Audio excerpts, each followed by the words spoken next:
सबसे पहला क्वेश्चन है दोस्तों, आकाश में सबसे चमकदार तारा है। Most important and maximum bar repeated question है दोस्तों।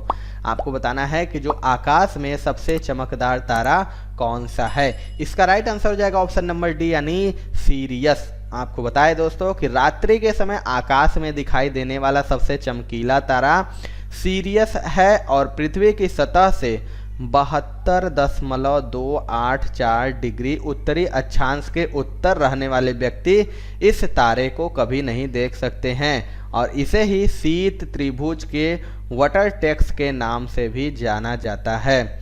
अगला क्वेश्चन देख लेते हैं दोस्तों। कृष्ण छिद्र अंतरिक्ष में एक ऐसा पिंड है जो किसी विकिरण को अपने में से निकलने नहीं देता है, इसका कारण है। मोस्ट इंपॉर्टेंट ये भी क्वेश्चन है, आपको बताना है इसका राइट आंसर क्या हो जाएगा। तो इसका जो राइट आंसर हो जाएगा दोस्तों ऑप्शन नंबर सी हो जाएगा यानी अत्युच्च घनत्व। आपको बता दें दोस्तों कि जब तारे अपने जीवन के अंतिम अवस्था में होते हैं तो वे कृष्ण छिद्र अथवा ब्लैक होल का निर्माण करते हैं और कृष्ण छिद्र वे पिंड है जिनका गुरुत्वाकर्षण बहुत अधिक होता है और इनका घनत्व इतना उच्च होता है कि उनसे प्रकाश भी नहीं निकल पाता और कृष्ण छिद्र की खोज भारतीय खगोल वैज्ञानिक एस चंद्रशेखर ने की थी। अगला क्वेश्चन देख लेते हैं दोस्तों। एक तारा जो नीला दिखाई देता है वह, आपको बताना है कि जो एक तारा होता है नीला दिखाई देता है वह, इसका राइट आंसर हो जाएगा ऑप्शन नंबर बी यानी सूर्य से अधिक गर्म है। आपको बता दें कि सूर्य के फोटोस्फीयर का जो औसत तापमान होता है वह 5500 से 6000 डिग्री सेल्सियस होता है और जो नीले तारे से काफ़ी कम है और अतः नीला तारा सूर्य से अधिक गर्म है। अगला क्वेश्चन देख लेते हैं दोस्तों। किस तारामंडल में एक बृहत निहारिका है जो अभी भी तारों को जन्म दे रही है। आपको बताना है कि कौन सा तारामंडल है जो कि एक बृहत निहारिका है और जो अभी भी तारों को जन्म दे रही है। इसका राइट आंसर हो जाएगा ऑप्शन नंबर डी यानी ओरियन। आपको बता दें ओरियन तारामंडल ही ऐसा तारामंडल है जिसमें एक बृहत निहारिका है जो इस समय भी तारों का निर्माण कर रही है। अगला क्वेश्चन देखते हैं दोस्तों। ब्रह्मांड में विस्फोटी तारा कहलाता है। आपको बताना है ब्रह्मांड में विस्फोटी तारा कहलाता है। इसका राइट आंसर हो जाएगा ऑप्शन नंबर ई यानी अभिनव तारा। आपको बता दें दोस्तों कि ब्रह्मांड में अभिनव तारा यानी सुपरनोवा विस्फोटी तारा होता है। आगे देख लेते हैं दोस्तों। सूर्य को मंदाकिनी केंद्र का एक कक्षा में चक्कर लगाने में लिया गया समय कहलाता है। आपको बताना है कि सूर्य को मंदाकिनी केंद्र का एक कक्षा में चक्कर लगाने में लिया गया समय क्या कहलाता है। इसका राइट आंसर हो जाएगा ऑप्शन नंबर ई यानी ब्रह्मांड वर्ष। आपको बता दें दोस्तों कि मंदाकिनी के केंद्र से सूर्य की दूरी 26,000 प्रकाश वर्ष है और सूर्य मंदाकिनी के चारों ओर 220 किमी प्रति सेकेंड की गति से चक्कर लगाता है और सूर्य को मंदाकिनी का एक चक्कर लगाने में लगभग 23 करोड़ साल लगते हैं और इस अवधि को ब्रह्मांड वर्ष कहा जाता है। अगला क्वेश्चन देख लेते हैं दोस्तों। निम्नलिखित में से कौन सा एकमात्र तारा है। मोस्ट इंपॉर्टेंट है क्वेश्चन, आपको बताना है इनमें से कौन सा एकमात्र तारा है। इसका राइट आंसर हो जाएगा ऑप्शन नंबर डी यानी सूर्य। आपको बता दें कि विकल्पों के अनुसार चंद्रमा पृथ्वी का उपग्रह है और शुक्र एवं पृथ्वी जो कि एक ग्रह है तथा सूर्य ही एकमात्र तारा है। अगला क्वेश्चन देख लेते हैं दोस्तों।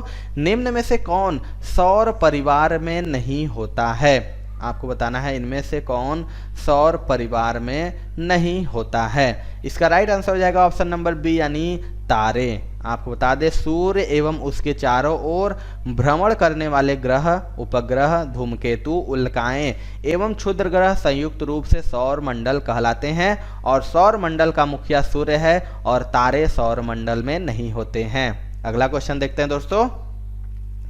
सूर्य के रासायनिक मिश्रण में हाइड्रोजन का प्रतिशत कितना है। मोस्ट इंपॉर्टेंट क्वेश्चन है, आपको बताना है कि सूर्य के रासायनिक मिश्रण में हाइड्रोजन का प्रतिशत कितना है। राइट आंसर हो जाएगा ऑप्शन नंबर ए यानी 71%। आपको बताया दोस्तों कि सूर्य के रासायनिक मिश्रण में सूर्य के कुल द्रव्यमान का 70.6% हाइड्रोजन तथा 27.4% हीलियम पाया जाता है, जबकि 2% अन्य रासायनिक तत्व पाए जाते हैं। अगला क्वेश्चन देख लेते हैं दोस्तों यदि आप SSC and railway examination preparation कर रहे हैं तो अनअकैडमी दोस्तों लेके आ गई है गवर्नमेंट एग्जाम स्कॉलरशिप टेस्ट 2.0। देखिए ये मार्च 26 2022 को होने वाला है, जिसमें आपको बहुत सारे अवार्ड भी मिलेंगे, स्कॉलरशिप और एकदम एग्जाम ओरिएंटेड टेस्ट मिलेगा। जैसे एग्जाम में क्वेश्चन पूछे जाते हैं उसी हिसाब के दोस्तों यहाँ पे आपको क्वेश्चन सेट किए गए हैं, आप एग्जामिनेशन को दे सकते हैं। इसकी टाइमिंग देखिए 26 तारीख को है।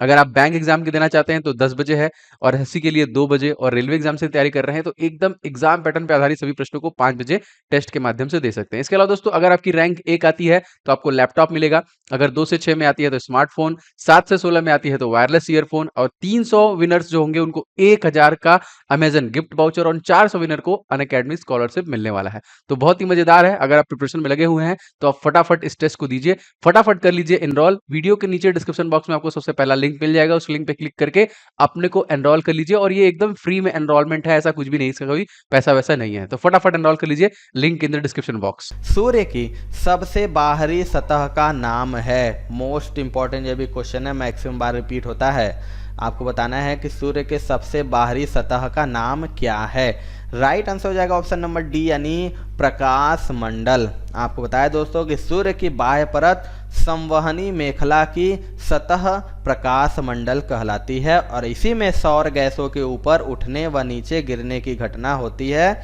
और यह मंडल कुछ 100 मील होता है तथा इसी पर सौर कलंक होते हैं। अगला क्वेश्चन देख लेते हैं दोस्तों, सूर्य ग्रहण होता है जब। मोस्ट इंपॉर्टेंट ये भी क्वेश्चन है, अब मैक्सिमम बार रिपीट होता है। आपको बताना है कि सूर्य ग्रहण होता है तब जब। तो इसका राइट आंसर हो जाएगा ऑप्शन नंबर बी यानी चंद्रमा पृथ्वी तथा सूर्य के बीच आता है। आपको बता दें कि सूर्य ग्रहण की स्थिति तब आती है जब चंद्रमा की छाया पृथ्वी पर पड़ती है, और इसके लिए आवश्यक है कि चंद्रमा सूर्य और पृथ्वी के बीच में हो, और सूर्य ग्रहण की स्थिति सदैव अमावस्या को होती है, क्योंकि अमावस्या के दिन सूर्य चंद्रमा पृथ्वी एक सीध में आते हैं। अगला क्वेश्चन देख लेते हैं दोस्तों, सौर पृष्ठ पर लगभग कितना तापमान होता है। आपको बताना है कि जो सौर पृष्ठ होता है उस पर लगभग कितना तापमान होता है। राइट आंसर हो जाएगा दोस्तों ऑप्शन नंबर सी यानी 6000 डिग्री सेल्सियस। आपको बता दें सौर पृष्ठ को फोटोस्फीयर भी कहा जाता है, और सूर्य से निकलने वाली ऊष्मा और प्रकाश की प्राप्ति इसी फोटोस्फीयर से होती है, और फोटोस्फीयर का तापमान लगभग 5500 डिग्री सेल्सियस से 6000 डिग्री सेल्सियस के बीच अनुमानित है। अगला क्वेश्चन देख लेते हैं दोस्तों, सूर्य में नाभिकीय ईंधन है। आपको बताना है कि जो सूर्य है उसमें नाभिकीय ईंधन कौन सा है। इसका राइट आंसर हो जाएगा ऑप्शन नंबर सी यानी हाइड्रोजन।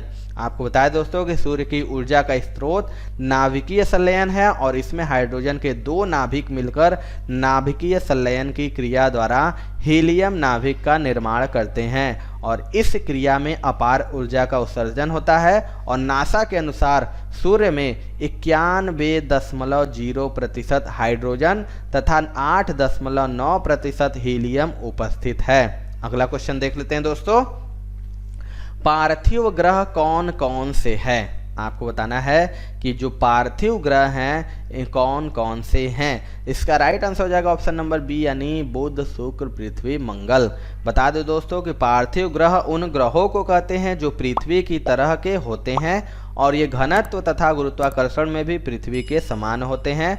बुध शुक्र पृथ्वी मंगल पार्थिव ग्रह हैं, और ये ग्रह पृथ्वी के करीब भी होते हैं, और इन ग्रहों को आंतरिक ग्रह भी कहते हैं। अगला क्वेश्चन देख लेते हैं दोस्तों, निम्नलिखित में से कौन पार्थिव ग्रह नहीं है। अब आपको बताना है इनमें से कौन सा जो पार्थिव ग्रह नहीं है? इसका राइट आंसर हो जाएगा दोस्तों ऑप्शन नंबर ई यानी बृहस्पति। अभी अभी मैंने बताया दोस्तों कि जो ग्रहों को आंतरिक ग्रह कहते हैं उन्हें पार्थिव ग्रह भी कहते हैं, और शेष सभी ग्रहों को बाह्य ग्रह या बृहस्पति सदृश ग्रह भी कहा जाता है। अगला क्वेश्चन देख लेते हैं दोस्तों, निम्नलिखित में से सौर मंडल का सबसे बड़ा ग्रह कौन सा है? वेरी वेरी इंपॉर्टेंट क्वेश्चन है दोस्तों, मैक्सिमम बार रिपीट हुआ है। आपको बताना है कि सौर मंडल का सबसे बड़ा ग्रह कौन सा है। इसका राइट आंसर हो जाएगा ऑप्शन नंबर सी यानी बृहस्पति। आपको बता दें कि सौर मंडल का सबसे बड़ा ग्रह बृहस्पति यानी जुपिटर है, और इसे तारा सदृश ग्रह भी कहते हैं, और अपने विशाल आकार के कारण यह मास्टर ऑफ गॉड्स भी कहलाता है। और बृहस्पति हमारे सौरमंडल का सबसे बड़ा और भारी ग्रह है। इसका व्यास 142984 किमी तथा द्रव्यमान 1898 गुणे 10 के पावर 24 किग्रा है। बृहस्पति का जो घनत्व है वह 1326 किलोग्राम प्रति घन मीटर है। अगला क्वेश्चन देखते हैं दोस्तों, बृहस्पति का अध्ययन करने वाला उपग्रह कौन है? आपको बताना है कि जो बृहस्पति का अध्ययन करने वाला उपग्रह इनमें से कौन है। राइट आंसर हो जाएगा ऑप्शन नंबर डी यानी वायेजर फर्स्ट। आपको बता दें बृहस्पति का अध्ययन करने वाला प्रथम उपग्रह वायेजर फर्स्ट था, और इसे नासा द्वारा वर्ष 1979 में छोड़ा गया, और वायेजर फर्स्ट ने बृहस्पति के छल्ले की खोज की थी। अगला क्वेश्चन देख लेते हैं, सौर प्रणाली के ग्रहों को उनके आकार के आधार पर निम्नलिखित में से कौन सा क्रम दिया जाता है? मोस्ट इंपॉर्टेंट है, आपको बताना है सौर प्रणाली के ग्रहों को उनके आकार के आधार पर कौन सा क्रम दिया जाता है। इसका राइट आंसर हो जाएगा ऑप्शन नंबर ए यानी बृहस्पति, शनि, पृथ्वी, बुध। आपको बताया दोस्तों जो बृहस्पति हैं उसके ग्रह का व्यास है 142984 किलोमीटर, और बात करें शनि की व्यास की तो 120536 किमी होता है शनि का। अब पृथ्वी के व्यास की बात करें 12756 किलोमीटर, और उसी तरह बुध ग्रह के व्यास की बात करें दोस्तों तो 4879 किलोमीटर। अगला क्वेश्चन देख लेते हैं, कौन सा ग्रह अपनी धुरी पर घूमते हुए सबसे कम समय में चक्कर पूरा करता है? आपको बताना है इनमें से कौन सा ग्रह है जो अपने धुरी पर घूमते हुए सबसे कम समय में चक्कर पूरा करता है। राइट आंसर हो जाएगा ऑप्शन नंबर बी यानी बृहस्पति। आपको बता दें बृहस्पति का धुरी पर परिभ्रमण काल 9.9 घंटा और मंगल का परिभ्रमण काल 24.6 घंटा और पृथ्वी का परिभ्रमण काल जो होता है 23.9 घंटा तथा प्लूटो का परिभ्रमण काल 153.3 घंटा है। इसलिए स्पष्ट है कि बृहस्पति सबसे कम समय में धुरी पर चक्कर लगाता है। अगला क्वेश्चन देख लेते हैं दोस्तों, सूर्य से सर्वाधिक दूरी स्थित है। आपको बताना है कि जो सूर्य से सर्वाधिक दूर कौन सा ग्रह स्थित है। मोस्ट इंपॉर्टेंट ये भी क्वेश्चन है। इसका राइट आंसर हो जाएगा ऑप्शन नंबर सी यानी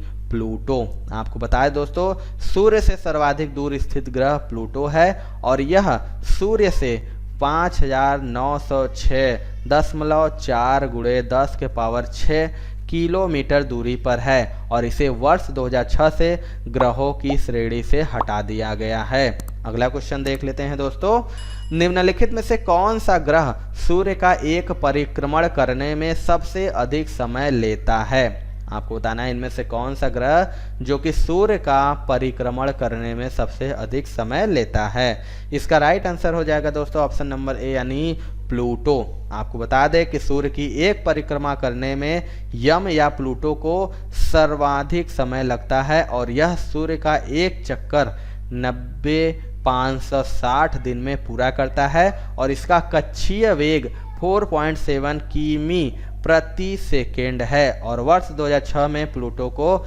ग्रह की श्रेणी से हटाकर बौना ग्रह की श्रेणी में डाल दिया गया है। अगला क्वेश्चन देख लेते हैं दोस्तों, पृथ्वी से सर्वाधिक दूरी पर कौन सा ग्रह है। आपको बताना है अब कि पृथ्वी से सर्वाधिक दूरी पर कौन सा ग्रह है। इसका राइट आंसर हो जाएगा दोस्तों ऑप्शन नंबर ए यानी प्लूटो। आपको बता दें कि पृथ्वी से सर्वाधिक दूरी पर स्थित ग्रह यम या प्लूटो था। और पृथ्वी से दूरी के अनुसार ग्रहों के अगर हम क्रम देखेंगे दोस्तों तो शुक्र आ जाता है, मंगल हो जाता है, फिर बुध, बृहस्पति, शनि, अरुण, वरुण।